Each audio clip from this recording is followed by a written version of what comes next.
Best ever listeners, how you doing? Welcome to the best real estate investing advice ever show. I'm Joe Fairless. This is the world's longest running daily real estate investing podcast. We only talk about the best advice ever. We don't get into any of that fluffy stuff. And today we got Follow Along Friday with Theo, and we're talking about how to approach firing your property management company. And specifically, we're talking about apartment communities management company. So we are not talking about a single family home management company, although I'm sure some of these principles could be applied to single family home, but this is specific to apartment community. So we will talk about 5 things you should keep in mind whenever you're transitioning, and then some kind of soft skills that I recommend that you practice while you're transitioning from one to another. So with that being said, we'll go ahead and get right into it.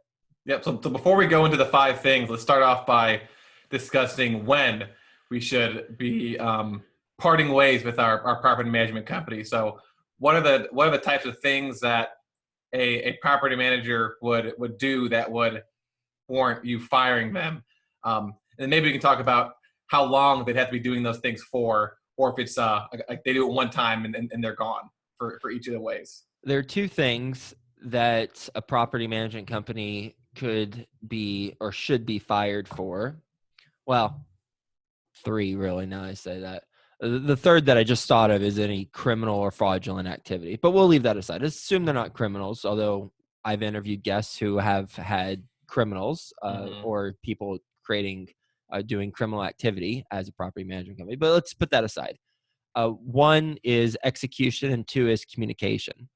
If they are not executing properly or they're not communicating with you along the way, then those are both fireable offenses, because even if they're executing very well, if they're not communicating with you or responsive when you have your questions, then you're not going to know what's going on with your investment and you're flying blind. And even if they are executing effectively, perhaps they won't in the future and you won't know about it because they're not communicating with you.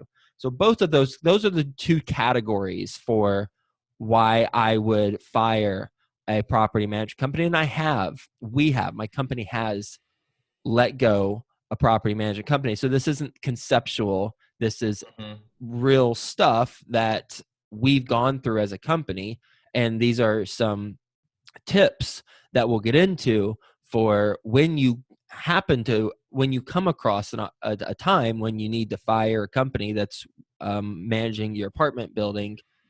These are some things that will help you make that transition as smooth as possible. There will be rough patches. You're removing one management company that is overseeing an apartment building or community and is deeply integrated into the process of that, and you're putting in a new one. So there's going to be some rough patches, but after listening to our conversation today, you'll be able to make it a much smoother process than if you hadn't. Okay. So for the communication and the execution aspect, how long, because I can imagine you'd have your property management company and they would, maybe not be doing exactly what you want them to do, but you're in your mind thinking, well, do I fire them or do I just wait a little bit longer to see if they get their act together? So from your perspective, would you recommend, giving them 1 warning and then after that it's over? Or would you recommend just the first time they make a mistake, finding someone else, or how would you approach that? I don't have a direct answer. The reason why I don't have a direct answer is because it depends on your length of relationship and your knowledge about them to begin with. Okay. Because perhaps they performed on previous properties and you have a 7-year relationship with them, and now for whatever reason they're just not performing or not communicating with you properly on this property. In that scenario, I would give them a longer leash. What that longer leash is, I don't exactly know. I certainly would say that let's talk about execution. So if they're not executing, the expenses are higher, the property is not at the right occupancy, but the comps, and that's the key. You want to make sure it's not the market. You want to make sure it actually is the management company, Yeah. because you need to be aware of what the market comps are doing. Is the occupancy similar to your property, or is your property performing below the market? If it's performing below the market, then there's your red flag, and you can find out by talking to brokers in the area. You could find out by talking to other property management companies. If you have a pre-existing relationship with them, you want to be careful there, because if you're talking to other property management companies and you have a current property management company and those two talk to each other, which they probably know each other already, then you might be putting yourself in hot water unnecessarily if you're simply trying to find information. So I recommend talking to a broker first versus other property managers.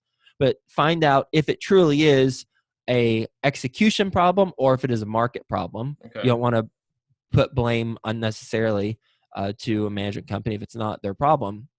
But then if it is a execution problem and you're seeing your numbers go down, then also make sure it's not a seasonality problem or something that is wrong with your property, because perhaps your property doesn't have an amenity or isn't in a particular location, even though you've got market comps, but maybe the market comps are on a main thoroughfare with a lot of traffic, whereas yours is tucked away a little bit on a side street. So you really want to identify that it is their problem, not the not a market or even the place where the property is located or certain components of it. But once you've narrowed all that down, you eliminated those variables, then I would give it a quarter, 1 quarter, Okay. 3 months is my my my assessment. And again, I don't have a direct answer because it depends on many variables, but 3 months time where they're just not cutting it and you've had conversations along the way and the market and other competing properties are passing you by on rent premiums and occupancy, and or your expenses are higher than normal, then you need to make the switch. From a communication standpoint, same thing. You'll know pretty quickly if the communication just isn't there, unless there is a new person who is your point person, because a lot of times there can be turnover in the management business. And when you have turnover, different people have different communication styles. So make sure it's not the individual, but rather the process, because if it's the individual, then perhaps you can have that individual replaced with a different individual that will be your point person. That's solid advice. So basically, make sure that it actually is the property management company, not another factor, and then give it about a quarter. And for community, give it about a quarter before moving on. So that's the reasons why you would fire a property management company. Once you made that decision, obviously, you have to find another property management company first, which we're not going to talk about right now because we have an ultimate guide. It's called the Ultimate Guide to Finding a Property Management Company on the blog, thebesteverblog.com. So if you just Google Joe Fairless, how to find a property management company, that article should come up, and we go in depth onto how to find them, how to interview them, and how to win them over to your side. So once you've made the decision, you find a new property management company. These are the 5 things that you need to do in order to ensure a smooth transition. And the first one is to address the staffing. So do you want to talk about that, the staffing, Joe? Yeah. And that's important because, as I mentioned earlier, you're replacing a management company and you're putting in a new company. That's a big deal. And if you can smooth out that transition by looking at the staffing at that property, and perhaps you want to keep some of those staff members. And that's also a tricky proposition because they would be switching companies, but that happens fairly frequently within the management world, where one property manager, one actual community manager changes companies as the ownership changes and their Mm-hmm. property management company that employs them changes, whereas they might stay with that property. So that happens fairly regularly in the industry. Or maybe there's a leasing agent, or maybe there's a maintenance person or people who you want to keep. So look to see if the new management company can vet the current staff and decide who stays and who goes. That way, if you have anyone worth keeping, you can attempt to keep them, which would smooth out that transition exponentially. I mean, think about a maintenance person who's already got experience with the property, how much valuable intel he or she can provide to the new maintenance team or other maintenance members versus if you're going in from scratch, because there's all sorts of nuances with every apartment community and different things that go wrong from a maintenance standpoint that it's very helpful to be aware of. So that's the first thing, is you want to see if you can keep any of the staff members, or if any of them are worth keeping, and have your new management company do that vetting process. Okay. Second, after staffing, is the financials of the property.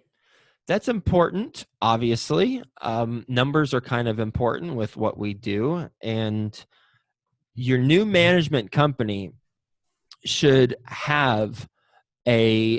request everything that they need, and some specific documents. There's the historical profit and loss statement, and then also the chart of accounts. And that's the list of income and expense items plus bad debt and delinquency. So make sure that they are first asking for it. And if they're not asking for those documents, that's a big red flag for your new management company. You might be in the same place 3 months from now. So make sure that they are asking for the proper documents, which they should be, and then make sure that they're actually getting access to those financial documents, because they've got to pick up where the other one left off. Mm-hmm. And if the challenge with financial statements in our business is that different companies label things differently, the same thing differently. And you've come across this many times when you're underwriting, like some line items that a company calls something, they'll call it something different. I mean, what are some examples that you've seen? Most of the time I see it with the contract services. Yep. And so they'll and turnkey expenses. So some properties managers will have a category for turnkey, a category for repairs, a category for contract services. But then other companies will just have maintenance or repairs, and everything's listed underneath there. And they might even call, one person might call something supplies, other person might have it split up between pool supplies, painting supplies, carpet supplies.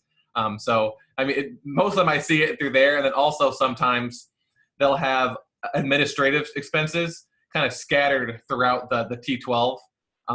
Sometimes they'll just be a line item just floating by itself. That's supposed to be admin expense, like eviction costs or something like that. So those are the main ones that I've seen. But most of the time, you'll have trouble pulling out the turnkey and contract services costs if they have them all lumped into maintenance and repairs. We've got to get those defined the same way and labeled the same way, so that when the new management company transitions, there's not a "what the heck are these financial statements that I'm looking at" reaction. You'll know exactly what goes into what category. And then for the rent rolls, would they need to get their hands on the rent rolls, or will that be something that's available as a hard copy in the office? Yes. Yes to both. There should be hard copies of the leases in the office, and then they need to also have the version of the rent roll. Okay. So number 3, and this probably would apply to value add and type of properties that you're doing rehabs to, but renovations. You need to address the renovations at the property with the new property management company. Exactly. You'll need a list of what was and wasn't renovated, and it gets pretty darn confusing. It's not just a simple list of, usually it's not a simple list of two columns, was renovated, wasn't renovated. Would that be There's nice? usually, I mean, was it partially renovated? If so, what did this partial renovation entail? Was it, countertops and appliances, or was it just light fixtures, or was it, just carpet in the living room and hardwood flooring somewhere? I mean, there's all sorts of different permutations of what a renovation might entail. And sometimes, if you're lucky, you really notice this when you're buying properties from people who are renovating, because then there's always sort of different types of renovations that they do. But you'll also notice it when you transition, because maybe your team has partially renovated a unit because you had a current resident and they just wanted to do the partial renovation, but because of forever reason, but you got the same rent premiums or similar rent premiums relative to what you would have spent. So you Mm-hmm. need to make note of that. That way, on the next turn, what you need to do to that property or to that unit. So getting the list of what was and wasn't renovated, and also making sure that if they just give you that list of, hey, we renovated this, make sure that you know exactly what they did to renovate that unit, and if that was the same as all the other renovations, or if not, what did they do to those particular units that they didn't do to the other renovated units, in order to determine where you're at and where you stand across the whole property. Okay. On a number four is kind of related to renovations, and that's getting the list of vendors in the hands of the new property management company.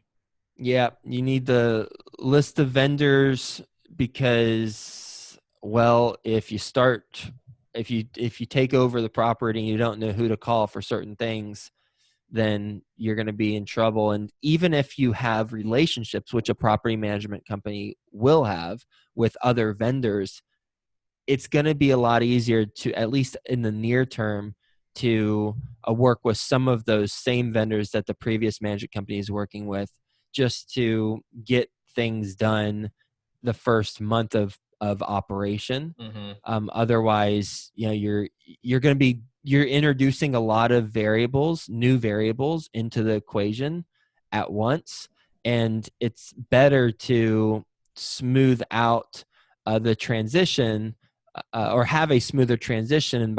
And how you do that is you introduce fewer new variables into the equation immediately, and then over time introduce the new variables, and one of the new variables would be new vendors.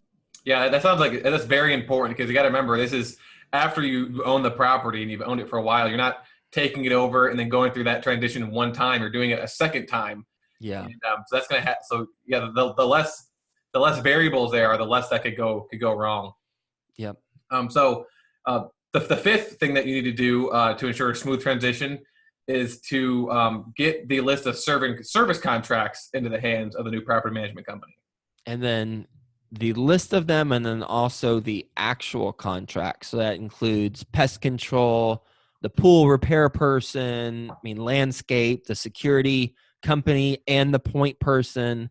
And not only, as you said, have a list, but then also have the list of contractors, or contracts rather, but then the actual contracts, so that you can then make sure that you know what you're responsible for adhering to. And you should know this already as the asset manager. It shouldn't be a surprise, in terms of, you're in a 10-year agreement with Spectrum now.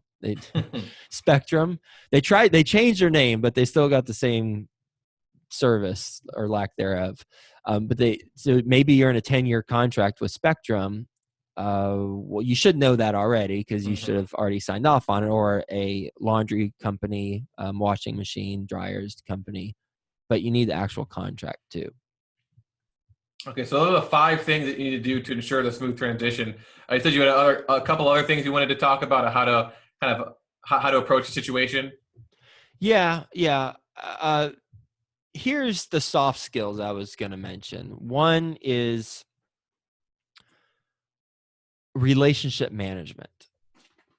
So we just gave you 5 tips for when you are firing a management company, what you need to take into account and make sure you've got addressed.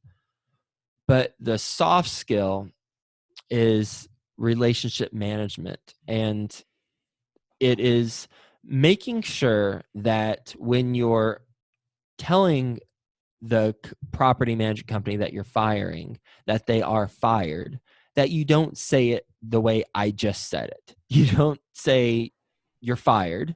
Instead, you say something like, hey, I know, this probably isn't a surprise to you, but we're just not performing based on the way that we all agreed that we could perform on the property. I've been talking to my investors and my other business partners, and they're pressuring me to make a move, and I don't really want to, but at this point, I mean, it's just the numbers speak for themselves, and I've got to make the move because of all the pressure from these other people. So we need to transition from this, from you to another group, and again, it's them. I wish I could, have more of a say here, but I'm sure you understand. And then what I did there, now I'm taking a step back outside of that role play thing. What I did there is I blamed it on other people. Mm-hmm. I didn't put me at the forefront of saying you're fired and I want you out. And the reason why is because it doesn't hurt the person's ego as much. And it also doesn't make me the person they can come back to and make an argument for why they should stay. And the other thing that we'll do is when you're getting all those documents and the different things, the vendor list, the service contracts, the renovation list, etc., your management person, your management point person should be doing that, not you. Mm-hmm. And they should be doing it or they should be getting that information. They, meaning your new management company point person, should be getting it from someone else on the old person's team who's not the president. Because what happens is feelings get hurt when the president of the company or your original contact is being told they're fired and then told to give all this information to the new kid in town. So instead, have a regional manager contact another regional manager, and those regional managers are just, they're just doing their job. It's just business as usual, and there's not they're not the emotions involved as there would be if you're working with the president of the company who just lost the account because their company's terrible on this property. So you're not dealing with the emotion. So those 2 tips help your transition be as smooth as possible. It will not be smooth, but I said as smooth as possible. One is blame other people for the change. Don't be the person who's saying it was my decision and you're out, buddy. And then the second is have one regional manager talk to another regional manager to get all the information we listed in steps 1 through 5, because emotions will likely be out of the equation. Feelings won't be hurt, and it'll just be, hey, this is the business stuff we need to take care of. And then they can do that in the background. How long do you think that process, those 5 things, take to do after you've told them they're fired, buddy, in the soft way? It depends, but 2 weeks to 4 weeks. Yeah, that's what I was thinking. Okay, so just to summarize what we talked about, the 2 main reasons why you'd ever fire a property management company is lack of communication and lack of execution. Or fraud or something like that. Or if they're criminals. Criminal activity, yeah. And once you've come to that decision, and Joe said waiting a quarter is probably a good idea. before making the decision, and making sure that it's the property management company is at fault and not some other factor like the market or the property itself. Once you've come to that decision and you need to find a new property management company first, and you can do that by reading that blog I mentioned, the ultimate guide to finding a property management company. The 5 things that you need to make sure that you address to ensure a smooth transition is the staffing, getting the financials, getting the list of renovations, getting the list of vendors, and getting the list of contractors and the actual service contracts that they have. And then the 2 additional things are to make sure that when you are actually talking to the property management company, don't just tell them that they're fired. Do it in a soft way. And also, when you're going to collect or try to address these 5 things, make sure that you have a representative of the new property management company doing it and not you do it.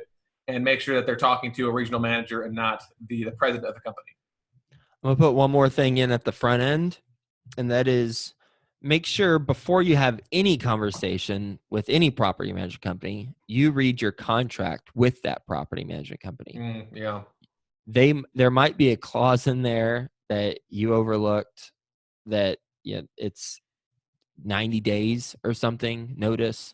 There might be a clause that's 30 days, 6 days, or there might be a clause that says that regardless of if they're fired, they represent you when you sell the deal. And there's really nothing you do about that. That should be marked out prior to the contract. But you want to be aware of what the contract says you can and can't do, and have your attorney look at it before you start making the waves about firing them and telling them that they're fired. Otherwise, it would be very awkward at minimum, and at most you could torpedo your investment, because you could tell them you're fired. They could say, actually, I'm not. The contract gives us 90 days notice, and okay, if you're giving me notice now, fine. But now we got 3 months. Oh, how's that property going to perform for the next 3 months? Yeah. So you want to look at that first. Great. Yeah, it's good advice.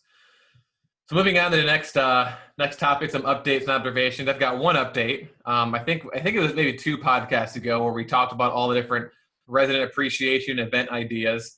And I was thinking of it more abstractly of, some apartment investor could do it. But you said, Theo, you should do it. So I'm gonna host an event. It's not gonna be anything special. It's just gonna be like a barbecue. We're gonna cater Eli's barbecue. I'm sure you know what that is, Joe. I love Eli's. Stuff. And I'm gonna host it once we've because I think there's still a couple of residents that we're kind of finalizing a new lease for. And so once that's done, everything's set in stone. We either got all the new residents in, or we've got the new leases signed. We're going to throw like an end of summer barbecue bash, and we'll have free Eli's barbecue for everyone to enjoy. And my property management company is gonna do that, so I won't be coming back to Cincinnati to do that. But I'm looking forward to it. I think they're really gonna enjoy it. It's very helpful that all the properties are right next to each other, so we can just do it in one of the nicer parking lots in the back. Mm-hmm. And I'm thinking just maybe an hour. And I'm trying, because after I reached out to him, I was doing some more research on it, and a really popular a way to host a very popular thing to add to your event is to have some sort of like competition, or have a raffle, like where something is more than food is given away. Yep. So I'm still brainstorming ways to incorporate. It might just be something as simple as like this, a raffle, and someone gets like a $50 gift card to Eli's barbecue or something. Mm-hmm. But that's something I want to incorporate at my property. Maybe every quarter, every 6 months, host some sort of event there, just to, again, the whole idea is I want them to stay, and because I've realized that when they stay, it's better for me than when they leave. And so these are good. The hosting the events are great ways to foster a sense of community, so that people know each other and are less likely to leave. And they also like you, because they have they know that, in a couple of months we're gonna have another barbecue, and if I go somewhere else, I'm not gonna have a barbecue or have a chance to get a gift card. I'm gonna suggest one change to your Okay, let's hear it. approach, and you can decide if you want to do it or not. But it's based on just psychology and how we think as human beings, Mm-hmm. and that is, instead of making it an end of summer bash, make it uh, a barbecue to show your appreciation and gratitude toward for them being residents of your property. And do not set expectations for doing it every couple months. Instead, just have it happen when it happens. Because when we as human beings expect something to happen, then there's a higher degree of expectation, and then we feel like it's something that we should receive. Whereas, and if you don't do it, then it's taken away from us. Whereas if you do it randomly, even though, wink, wink, randomly is every 6 months for you, but you just don't say it's every 6 months or every 2 months, then it will be a wonderful surprise that their landlord does for them. And it will be something that they're not entitled to from their perspective, but rather something that is an added benefit and is something pretty cool that their landlord does. No, I think that's. I think I remember us talking about this before too. The expectations versus this random giving. I can't remember what the context was. Yeah, But. I read a book, and it was in there. Plus, it's clearly human nature. I mean, just through life experiences, if you just randomly give someone something, it can be much less and equal the same amount of pleasure for that person than if you tell them, I'm going to give you something, and then you give them it, and they won't be as pleased, even though that might be much more in value as the one that was surprising. Oh yeah, no, I'm definitely gonna use that approach. I thought you were gonna say that I shouldn't call it the end of summer bash because that's kind of like depressing because now it's the end of the summer and they're going back to school. but because I mean we are changing the name for sure, but that's not the reason why. Yeah. Yep. All right, no, I appreciate that. I appreciate that advice. It's good advice. So just a couple a couple things to wrap up. We've got another question of the week for the Best Ever community. So this is where we post a question and everyone in the community, it's bestevercommunity.com, on Facebook, gets to respond. And last week we had a question about how long it took people from initially becoming aware of real estate to actually finding their first deal. And we got a lot of great stories. And so on a similar note, we're asking a question this week, which is, what is the longest time you've taken to go from initially finding a deal to placing it under contract? Why did it take that long? And then, of course, if you've just instantaneously put that deal under contract, it's never happened to you before, what are some of the things that can be done to avoid that? So I'm looking forward to hearing people's stories on that. I'm definitely looking forward to hearing some developers talking about how long it takes to find how long it takes from finding a deal to putting it under contract. Because I remember when I talked to Evan Holiday on the podcast, I think he said that he found a deal. The longest time it's taken him to go from finding a deal to contract might have been 3 years for a development deal. Yeah. So I'm looking forward to hearing you guys' story, guys and girls' story on that. And then lastly, you gonna say something, Joe? I would say developers earn every penny that they make. And that is such a stressful business. I don't ever want any part of that. Ever want any part of development. There's never going to be a Fairless tower in Cincinnati? Unless it already exists and we buy it. Absolutely. We'll never do ground up development. And then lastly, please subscribe to the podcast on iTunes and leave a review. It's very helpful to get feedback on how the podcast is doing. This week's review, and if you leave a review, we're going to read it on the podcast as the review of the week. This week, the review of the week was from Rob W., and then a bunch of numbers afterwards. What are the numbers? 00332288. if anyone can crack that code for why those numbers exist other than Rob, then we'll get you a gift. Just email info@joefairless.com. You can't know him though. Oh, do you know what they mean? No, I have no clue. Okay. And Rob said, Rob said the number of great guests that Joe gives on a daily basis is amazing. Combine that with his direct and great questions, and this is by far the best podcast on real estate. Joe asks the questions that I want to know when listening, which usually gets into the numbers around the deals his guests do. Absolutely amazing. And I will say that is one thing that I do really like about your podcast is that you're always asking them about a deal, and then they explain their deal, and then you always go into the actual numbers on it, how much it costs, how much did it cost, how much did they put into it, how much did they sell it for, how much does it rent for, and that's very helpful because you can't really get that if you've never done a deal before, and the only way to get that is to hear someone else talk about it. And I'm not sure how many podcasts actually do that, so I agree with Rob. Well, thank you, Theo, and thank you, Rob. And the reason why I do that is because whenever I'm talking to someone and they tell me I got a good deal, that's not helpful for me or anyone listening. But what is helpful is if they dissect the deal or dissect certain aspects of whatever we're talking about, and then we can start learning how they got to a point where they got that good deal or they made a lot of money or lost money. That way we can learn from those experiences. So ultimately it's just about, dissecting stuff to learn from it, so that everyone listening can learn from it, I can learn from it, and we all grow together. Please write a review if you haven't already, and that will be helpful to, it'll just make us smile, and it'll help with the podcast too. So thanks everyone for hanging out with us. Hope you got a lot of value from this episode, and we will talk to you tomorrow.